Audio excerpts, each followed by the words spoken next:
Welcome to Stars X. Dream On, Sweet Emotion, I Don't Want to Miss a Thing. You've heard these songs, right? Aerosmith isn't just a band. They're a rock and roll legacy.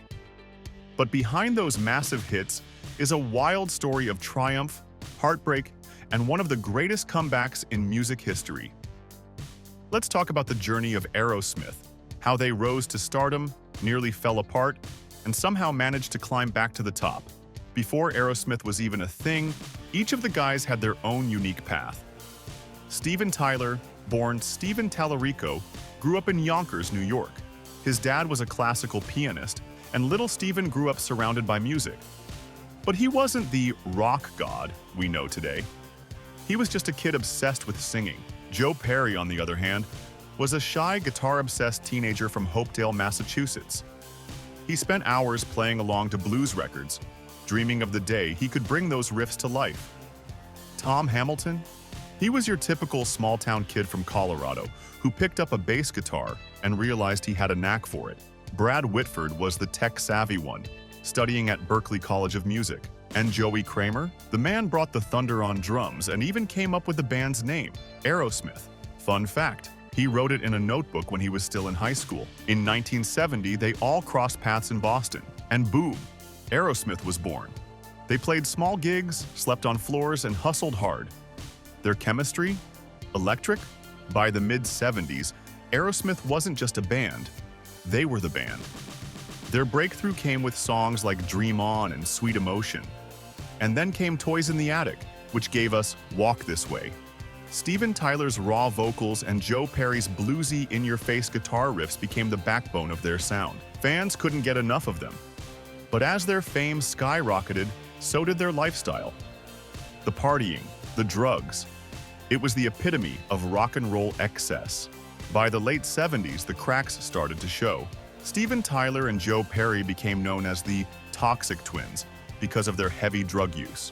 Arguments became common, and in 1979, things hit a breaking point. Joeperry left after a backstage fight, and Brad Whitford followed not long after. Aerosmith tried to keep going with new members, but it just wasn't the same. Their albums flopped, and by the early 80s, Aerosmith was barely holding on. Meanwhile, Steventyler was in rough shape, battling severe addiction. It was a dark time for everyone in the band.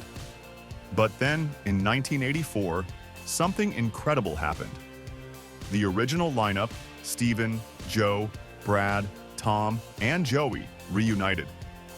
They knew if they were going to make it work, they had to get clean. The band went to rehab, kicked their addictions, and came back stronger. Their 1987 album Permanent Vacation was a massive success, with hits like Dude, Looks Like a Lady, and Angel. Aerosmith was back, and bigger than ever. The 90s were all about Aerosmith dominating the charts. With albums like Pump and Get a Grip, they reached a whole new generation of fans. And who could forget their iconic music videos with Alicia Silverstone and Liv Tyler? Outside of the band, Steventyler explored solo projects and even became a judge on American Idol.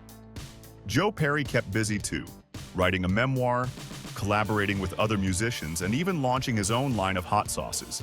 The other members found their own passions. Joey Kramer started a coffee brand, Tom Hamilton focused on his family, and Brad Whitford enjoyed a quieter life while still jamming with the band. Today, Aerosmith is still going strong. With their Las Vegas residency and talks of a farewell tour, they've proven they're more than just a band. They're a legacy. Aerosmith's story isn't just about music.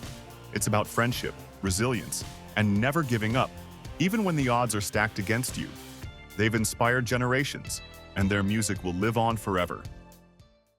Thanks for watching. Don't forget to subscribe.